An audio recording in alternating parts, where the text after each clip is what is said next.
MSc third sem. Today we discuss about the disease of late blight of potato. It include in your syllabus in the 4th unit. Late blight of potato is caused by a pathogen. Name is Phytophthora infestans. ये late blight disease जो potato की जिस pathogen से होती है उस pathogen का नाम है फाइटोप्थोरा इन्फेस्टेंस, जो कि क्लास ओमाइसिटीज़ को बिलोंग करता है। ओमाइसिटीज़ का मेंबर है ये, मीन्स ओमाइसिटीज़ जो मेंबर है, जो क्लास है, इसके जो कैरेक्टर हैं वो सारे कैरेक्टर्स में प्रेजेंट हैं। जब आप फंगस पढ़ेंगे, फंजाई वगैरह पढ़ेंगे ओमाइसिटीज़ में, तो सारे कैरेक्टर को लिए हुए है Phytophthora infestans. And the order of Phytophthora infestans which belong to the class Oomycetes is Peronosporales. इसका जो ऑर्डर है, इसका जो गण है वो पर्सोनियल्स है। एंड फैमिली इज फाइथिएसी, और इसकी जो फैमिली है फाइथिएसी है। Basically let blight of potato सबसे पहले इसको इंडिया में रिपोर्ट किया गया था ड्यूरिंग द टाइम ऑफ 1870 और 1880, यानी इंडिया में इसको रिपोर्ट किया 1870 से 1880। बट ये जो रिपोर्टिंग थी, अगर हम पूरे विश्व की बात करें, पूरे विश्व की तुलना करें, तो काफ़ी लेट रिपोर्टिंग थी। उससे पहले काफ़ी विश्व में ये एज ए एपिडेमिक के फॉर्म में, ये महामारी के रूप में फैल चुका था। तो जैसा कि मैंने आपको बताया कि इसका जो पैथोजन है फाइटोप्थोरा इन्फेस्टेंस है, क्लास ओमाइसिटीज़ है, ऑर्डर पर्सोनियल्स है और फैमिली पाइथिएसी है। ओके, और ये पोटैटो को डिजीज़ कॉज करता है। इस डिजीज़ का नाम है late blight of potato. This is doubtable the most serious of all potato disease. जितनी भी पोटैटो की डिजीज़ हैं उनमें सबसे ज़्यादा जो नुकसानदायक है वो लेट ब्लाइट ऑफ पोटैटो है। और जब इस डिज़ीज़ के अकॉर्डिंग फेवरेबल कंडीशन हो तो ये डिज़ीज़ और भी ज़्यादा हार्मफुल हो जाती है।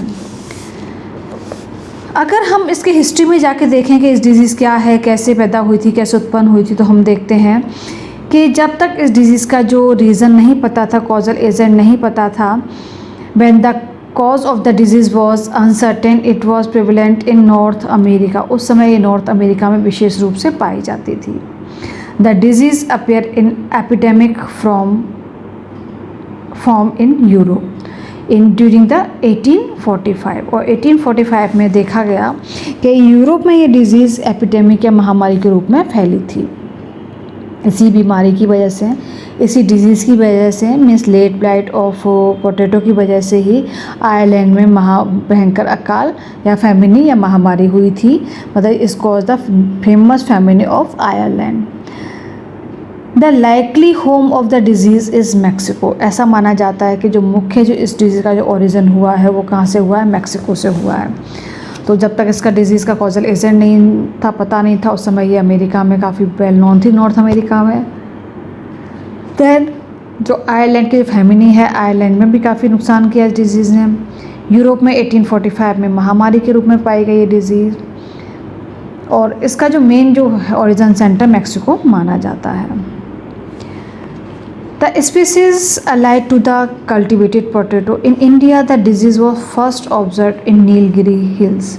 इंडिया में इस डिज़ीज़ को सबसे पहले नीलगिरी हिल्स का वाला एरिया है वहाँ देखा गया, और इसका ऑब्जर्वेशन जो किया गया था वो 1870 से 1880 के दशक में इसको देखा गया था सबसे पहले इंडिया में, नीलगिरी हिल्स में।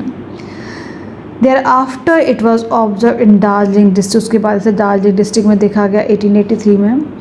और ये हुगली डिस्ट्रिक्ट जो वेस्ट बंगाल का हुगली डिस्ट्रिक्ट है, वहाँ भी इसको रिपोर्ट किया गया ड्यूरिंग द 1899 और 1900 में। इसके बाद देखा गया कि जो डिज़ीज़ है ये भागलपुर के आसपास के एरिया में भी काफ़ी फैली, और उस समय जो समय था वो 1913 का था, यानी 1913 में ये भागलपुर के आसपास ये डिज़ीज़ काफ़ी पाई गई। और अप टू 1950 के आते आते देखा गया कि डिज़ीज़ जो है वो जितने भी प्लेन्स एरिया हैं, पहाड़, मतलब जो इंडिया के प्लेन कंट्री एरियाज़ हैं जहाँ पोटैटो कल्टीवेट किया जा रहा है, उन सभी जगह पर इस डिज़ीज़ को रिपोर्ट किया गया। But now it is one of the most serious of all potato disease in the plains of North India. From the very beginning, the disease has been of major importance in hills at elevation of 6,000 feet. मतलब शुरुआत में तो क्या था कि ऐसा माना जाता था कि जो डिज़ीज़ है बेसिकली कहाँ पर है, ये 6000 फीट की ऊंचाई पर ज़्यादा है, वहाँ इसका प्रेवलेंस ज़्यादा है। बट जैसे जैसे समय निकलता गया इसका देखा गया कि जब प्लेन्स में भी ये डिजीज़ बेसिकली काफ़ी प्रचुरता से पाई गई है। और इसका जो मेन रीज़न है वो ये है कि भाई जो कोल्ड स्टोरेज में पोटैटो स्टोर किए जाते हैं और इनको नेक्स्ट क्रॉप के लिए एज ए सीड यूज़ किया जाता है, तो जो इन्फेक्टेड ट्यूबर्स होते हैं वो इन्फेक्टेड ट्यूबर से डिजीज़ आगे कैरी होती है। Late blight of potato is a worldwide in distribution, पूरे विश्व में जैसा कि हमने देखा इसकी हिस्ट्री में पूरे विश्व में फैली हुई है बीमारी। Formerly this disease was prevalent in hilly region, basically hilly regions में ज़्यादा है ये disease, but now it common occur in plains up in north, जो नॉर्थ के प्लेन्स हैं वहाँ पे भी कॉमनली डिजीज़ पाई जाती है। The famous famine of Ireland जो था इसी डिजीज़ की वजह से हुआ, जो कि 1845 और 46 में हुआ था। इसमें क्या हुआ था, जो failure of potato crop which constitute the staple food of the people, वहाँ पे बिल्कुल भी आलू की पैदावार नहीं हो पाई थी इसके आयरलैंड में, और बहुत ही इससे अकाल वहाँ पैदा हो गया था। In northern India, the disease was introduced in the plains because of the introduction of the cold storage of potato. India में प्लेन्स में भी डिजीज़ है, पाई गई है और लगातार बढ़ती जा रही है, क्योंकि वहाँ जिन पोटैटो को कल्टीवेशन के लिए यूज़ किया जाता है वो कोल्ड स्टोरेज से होते हैं जो हिली एरिया से आते हैं। तो इसका जो मेन रीज़न है इस डिज़ीज़ का वो यही है कि बेसिकली तो कि डिज़ीज़ कहाँ पे हिली एरियाज़ की डिज़ीज़ है, हिली एरियाज़ में इसकी फेवरेबल कंडीशन होती है।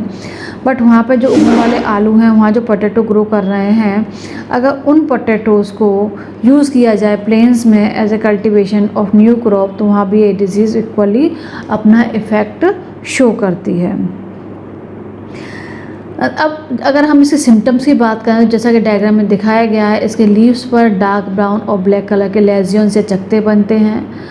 और ऐसा नहीं कि सिर्फ अपर जो लीफी पार्ट है या जो इसका एरियल पार्ट है वही इस डिजीज़ से इन्फेक्टेड होता है, अंडरग्राउंड में जो ट्यूबर्स लगे हुए हैं वो भी इस डिजीज़ से इन्फेक्टेड होते हैं और जो ट्यूबर्स पे ब्राउन स्पॉट बन जाते हैं। That symptom generally appear on the above ground part of the potato, but later on the underground parts such as tubers are also infected. First of all, सबसे पहले क्या होता है कि जो लीव्स हैं उस पर स्मॉल पेचेस बनते हैं। अगर सूटेबल वेदर है, टेम्परेचर अकॉर्डिंग है, मॉइस्चर है, मीन्स अगर कंडीशन फेवरेबल है, तो ये पेचेस की जो साइज़ है और पेचेस का जो फ्रीक्वेंसी है वो बढ़ती जाती है, नंबर ऑफ पेचेस काफ़ी बढ़ जाते हैं और बड़े बड़े पेचेस इन लीव्स पे बन जाते हैं। In bad case the symptom extend to the stalk quickly, अगर फेवरेबल कंडीशन है तो बहुत ज़्यादा सीवियर इन्फेक्शन होगा और लीव से होता हुआ इसके जो सिम्टम्स हैं इसके स्टॉक या तने पर भी दिखाई देने लगते हैं। With the result the entire crown may fall over in the rotten pulp in few days, और पूरी पत्तियों पर, पूरे स्टेम पर इस तरह के लेजियन से चकते बन जाने से पूरा के पूरा जो पौधा है जो कि ग्राउंड के ऊपर है वो नीचे सड़ के झुक जाता है या सड़ के ख़त्म हो जाता है। The influence of the weather has remarkable effects on the spread of the disease. इस डिजीज़ की कितनी सीवियरिटी है, कितना इसके स्प्रेडिंग होगी, कितनी महामारी के रूप में फैलेगी, ये सब डिपेंड करता है इसके वेदर पर। अगर वेदर फेवरेबल होता है तो ये डिज़ीज़ बहुत सीवियर लॉस क्रिएट करती है। अगर वेदर फेवरेबल नहीं होता है, अनफेवरेबल वेदर होता है, तो ये जो है डिज़ीज़ सीवियरिटी कॉज नहीं करती। अब हम बात करें अगर ड्राई और क्लीन वेदर है, तो ड्राई और क्लीन वेदर में क्या होगा, the spot remain small brown, spot जो है छोटे छोटे बनते हैं और ब्राउन कलर के बनते हैं। And dry while the stem में एस्केप ऑल टुगेदर, और उस समय स्टेम तक इन्फेक्शन नहीं पहुंच पाता। कब, जब ड्राई वेदर होता है। यहाँ ड्राई वेदर इसके लिए फेवरेबल नहीं है, इसका मतलब ड्राई वेदर में स्मॉल पैचेस बनेंगे, ओनली लीव्स पे बनेंगे। अगर वेदर मगी है, मतलब उमस भरा गर्मी वाला मौसम है, तो क्या होगा, जो स्पॉट हैं, स्पॉट जो हैं ब्राउन कलर के जो बन रहे थे ड्राई वेदर में वो ब्लैक कलर के बनने लगेंगे और बड़े बड़े आकार के स्टेम स्पॉट बनेंगे और ये स्टेम तक भी इनका इन्फेक्शन पहुँच जाता है। और एक सीवियर, और इस समय क्या होता है, इसमें तेज़ी से डिके होने लगता है और एक डिकेइंग स्मेल इसके अंदर से आती है, जो कि बहुत गंदी सी स्मेल होती है, रोटनी स्मेल होती है। This smell is consider one of the most markable feature of the disease, और इस स्मेल का आना इस डिजीज़ का मोस्ट मार्केबल फीचर माना जाता है। In severe case the tubers are also being infected. Severe case में क्या होगा, जो ट्यूबर्स हैं ये भी इन्फेक्टेड हो जाते हैं। इन ड्राई सॉइल, अगर सॉइल ड्राई है, द डिजीज़ प्रोग्रेस स्लोली, तो डिजीज़ धीरे धीरे बढ़ेगी। And dry rot is resultant, जैसे ड्राई रॉट डिजीज़ क्रिएट होगी। ड्राई रॉट में क्या होता है, the skin of such tubers becomes slightly sunken and dark in colour.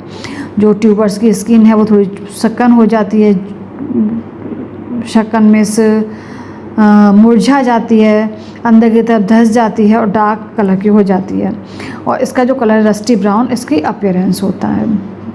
The symptom of dry rot may or may not appear at the time of digging. कई बार क्या होता है कि जब पोटैटो को डिग किया जा रहा है, उसके ट्यूबर्स को इकट्ठा किया जा रहा है, उस समय इस डिजीज़ के उसमें कोई सिम्टम्स अपेयर नहीं होते। बट जब इनको स्टोर किया जाता है फर्स्ट और सेकेंड मंथ में, जब स्टोरेज किए गए ट्यूबर्स हैं, इनमें अपने आप वो डिकेइंग शुरू हो जाती है और लेट ब्लाइट का इफेक्ट इन मॉइस्ट ट्यूबर्स के अंदर दिखाई देने लगता है। और अगर वेदर सॉफ्टनिंग है, ट्यूबर आपको पता है कोल्ड स्टोरेज में स्टोर किए जाते हैं, तो वहाँ ये ट्यूबर्स में वेट रॉट को कॉज करते हैं। मीन्स दो तरह की रॉट हो रही है, अगर सॉइल के अंदर इन्फेक्शन हो रहा है ट्यूबर के अंदर और सॉइल ड्राई है तो उसे ड्राई रॉट होगी।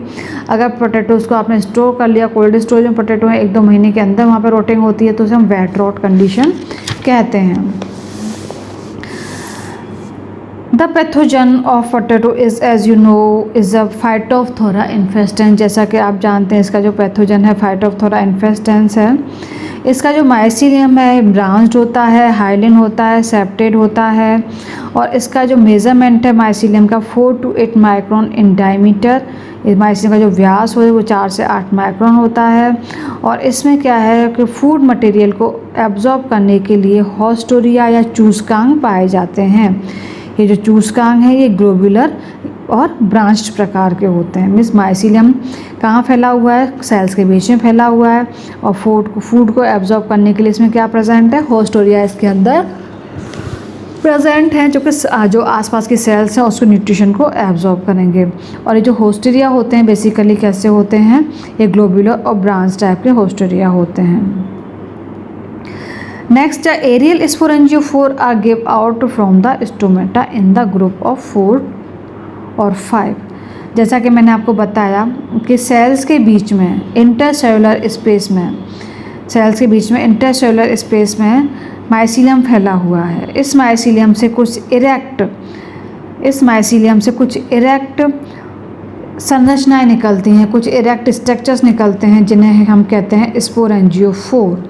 और इस स्पोरेंजियो का जो बेसिकली स्पोरेंजियो कहाँ निकलते हैं, ये लीफ के स्टोमेटा से बाहर आते हैं, और एक साथ 4 से 5 स्पोरेंजियोफोर बाहर आते हैं। Sometime the sporangiophore come out piercing the epidermal cell of the host. कभी कभी क्या होता है कि ऐसा ही नहीं कि जो स्पोरेंजियोफोर हैं ओनली इससे बाहर आ रहे हैं, स्टोमेटा से ही बाहर आ रहे हैं, कभी कभी ये जो उसकी एपिडर्मिस है लीफ की उसको रप्चर करके भी बाहर आ जाते हैं। और जो स्पोरेंजियोफोर है इसका आपको पता है मेन फंक्शन क्या है कि इस पर स्पोरेंजिया का डेवलपमेंट होगा। The sporangia develop at the tip of the branch of sporangiophore. जो स्पोरेंजियोफोर की टिप है, जो ब्रांच है, उस पर स्पोरेंजियोफोर का फॉर्मेशन होता है।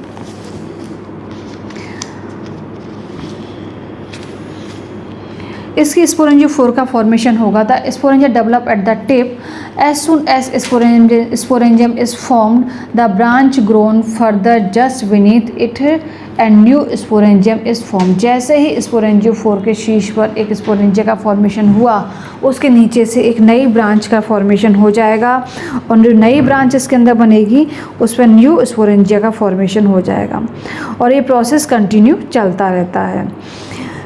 And the nodular swelling are left at those point where earlier sporangia were formed। और जहाँ पे पहले से स्पोरेंजिया बनी हुई होती है वहाँ पे एक गांठनुमा संरचना या नोडुलर स्वेलिंग का फॉर्मेशन हो जाता है।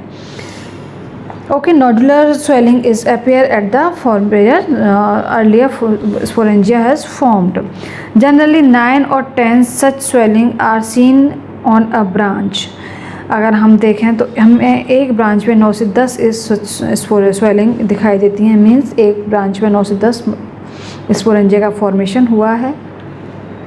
द स्पोरेंजिया का अगर हम शेप की बात करें तो shape of sporangia is overt और लेमन। स्पोरेंजिया का जो शेप है वो ओवर्ट और लेमन शेप की स्पोरेंजिया होती हैं। स्पोरेंजिया आर ओवर्ट और लेमन शेप की स्पोरेंजिया हैं। अंडाकार स्पोरेंजियाएँ छोटी छोटी हैं। इनका जो मेज़रमेंट है वो 22 टू 32 माइक्रोन होता है। बेसिकली इसका जो मेज़रमेंट 22 से 32 माइक्रोन इसकी लंबाई है और 16 से 24 माइक्रोन इसकी चौड़ाई है। On maturity the sporangium the zoospore escape. जब स्पोरेंजिया परिपक्व हो जाती हैं तो इसके अंदर साइटोप्लाज्म है उसमें डिवीज़न होते हैं। डिवीज़न से इसके अंदर जूस्पोर का फॉर्मेशन होता है और ये जूस्पोर इसकी मैच्योरिटी पे इससे बाहर निकल जाते हैं। Each zoospore is reniform. Zoospore कैसा होता है? किडनी के आकार का या रेनिफॉर्म जूस्पोर होता है। और हर एक जूस्पोर में 2 फ्लैजिला प्रेजेंट होती हैं। में जूस्पोर कैसे हैं? बाइफ्लैजिलेट होते हैं, नेकेड होते हैं, यूनिन्यूक्लिएट होते हैं एंड सिंगल वैक्यूलेट होते हैं। हर एक जूस्पोर के अंदर एक सिंगल वैक्यूल प्रेजेंट होती है। The flagella are retract. लेकिन जब वे जूस्पोर हैं इस सूटेबल प्लेस पे पहुंच जाएंगे तो अपनी फ्लैजिला का त्याग कर देते हैं, रिट्रैक्ट कर देते हैं। The zoospore become encysted and they germinate. और जब फ्लैजिला को इन्होंने रिट्रैक्ट कर दिया तो अपने चारों तरफ एक थिक कवरिंग बना लेंगे। थिक कवरिंग बनाने के बाद में ये कुछ समय रेस्ट करेंगे और फेवरेबल कंडीशन आने पर ये जर्म ट्यूब की हेल्प से जर्मिनेट होते हैं।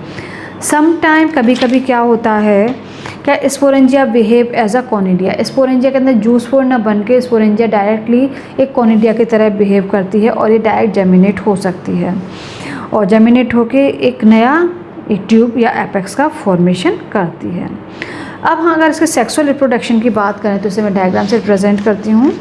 ओके,